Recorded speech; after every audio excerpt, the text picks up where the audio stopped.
We got WWE serious moments. I used to be a huge fan of WWE, if you don't know. So let's get straight into it.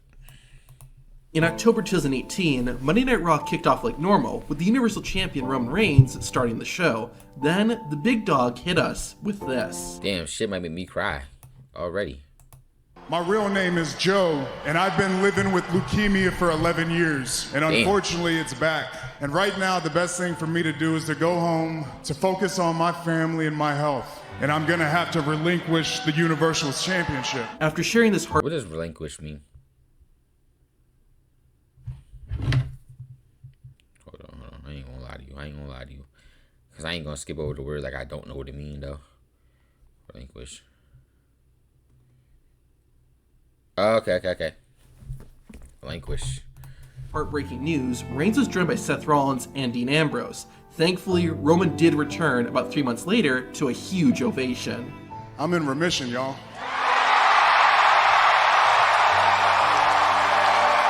Heckstall. See, Roman Reigns, if I'm not mistaken, like nowadays, he's like the biggest wrestler nowadays.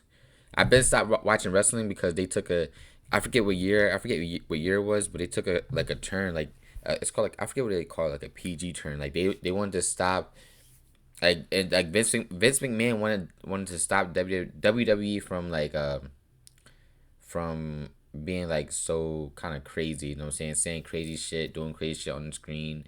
They wanted to be more of a PG role, so I stopped watching it because of that, because it wasn't as edgy, you know what I mean? Jim Duggan always came to the ring happy and was a lovable goofball. However, in September 1998, the future WWE Hall of Famer came to the ring to make a very serious and sad announcement. Just very recently, I went to the doctor and I was diagnosed with cancer. And nothing else seems important to me right now. I just don't want to leave my little girls alone. I just want to tell you folks, when you go to bed tonight, hold your children a little closer, because God, they're important. Thankfully, the surgery was successful, and after several months, Jim Duggan was able to return to the ring. Unfortunately, not all serious moments have a happy ending. There has only been one time that a WWE wrestler has died during a live broadcast. The victim was Owen Hart, who was playing a superhero character named the Blue Blazer, and was meant to be lowered from the arena. See, I know about a lot of old wrestlers because of my older brothers. Like, one's 32. I'm 21. One's 32 and one's 28. So they used to watch wrestling before me. So when I grew up and got into it, I had a lot of their old toys from like the 90s and early 2000s. Then I had my own toys, and then, you know what I'm saying, do the history research and YouTube. In a ceiling into the ring. The harness holding Hart snapped and he fell to his death. WWE was live on the air when this happened, and one of the commentators, Jim Ross, had the unfortunate task of telling the viewers what had happened. This is not a part of the entertainment here tonight.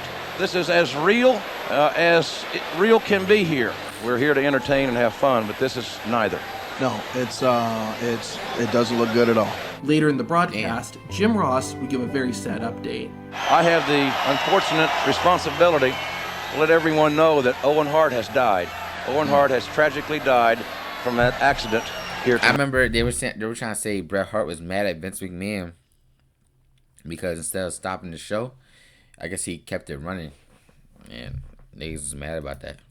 The June 25th, 2007 episode of Raw will live on in infamy. Rather than opening with loud pyro and a crowd full of energetic fans, the show broadcasted from an empty arena with Vince McMahon standing alone in the ring. McMahon then shared some disturbing news. Tonight's storyline was to have been the alleged demise of my character, Mr. McMahon. However, in reality, WWE superstar Chris Benoit, his wife Nancy, and their son Daniel are dead. Their bodies were discovered this afternoon in their new suburban Atlanta home. Things turned even more tragic soon after this, as it was discovered that Chris Benoit was the one who had taken the lives of his wife and son, as well as his own. One of the most real moments in WWE history was the I think Chris Benoit was... If y'all don't know the story about Chris Benoit, maybe I should react to that. Chris Benoit and Eddie Guerrero, if you know who that is, off of WWE, they were great friends, like best friends. And Eddie Guerrero had died, and Chris Benoit, like, it was his best friend, and he went kind of crazy after that. He was like always depressed, always crying. But from the sounds of it, it sounds like they were like secret lovers or something like that. And then after he died, his best friend died. He was never the same, and he ended up killing his wife, his kid, and killing himself, which is fucked up. I think. And I don't think the WWE should support him. I don't think they do. Hopefully they don't. Nah, I think I did see them support him a little bit, but they shouldn't support that nigga at all. He's a foul nigga for that. Montreal Screwjob. It all took place on November 9th, 1997, at the Survivor Series pay-per-view event in Quebec, Canada. The WWE champion at the time, Bret Hart, was taking on Shawn Michaels in Bret's final match before going to WWE's rival, WCW. Depending on who you listen to, Bret didn't want to lose because it was in his home country, or it was because Shawn Michaels said he wouldn't be willing to lose to Bret. In any case, Bret Hart was told he would not be losing the WWE Championship, but Vince McMahon, Shawn Michaels, and others secretly devised another plan. During the match, HBK put the Hitman in the sharpshooter, only for the referee to call for the bell, even though Bret Hart hadn't submitted. Bret had been warned that something might happen, and as soon as the referee calls for the bell, you can see Bret realize that his worst fears had become reality. 15 years later, WWE returned to Montreal, and something even more serious happened. Jerry Lawler was doing commentary with Michael Cole like normal. Then, suddenly, Jerry began snoring into the mic. As it turned out, Lawler was having a heart attack and had become unconscious. WWE's medical staff quickly went over to check on Lawler while doing their best not to panic anyone. Jerry was rushed out of the arena and given emergency medical treatment. After a commercial break, Michael Cole had to inform viewers what was going on. Ladies and gentlemen, I do want to preface this by saying that this is not part of our entertainment tonight. This is a real life situation. Earlier this evening, these niggas kept the show running right here too. I'd be tight. If I work for WWE, I'd be tight. My broadcast colleague Jerry the King Lawler passed out while working here at ringside. He collapsed on the ground. He was stretchered to the back where he received CPR. This is an extremely. I hate seeing him trying to put life into him. Extremely serious situation, and Jerry, my friend, my prayers are with you. By God's grace, Jerry Lawler was okay and is still active in wrestling today. One of the most heartbreaking moments in wrestling history was the passing of Eddie Guerrero. Yep. One day after his death, WWE held a special tribute show. Eddie Guerrero was my uncle. Well, that's his uncle. Technically, but we were brothers. We were 3 years apart.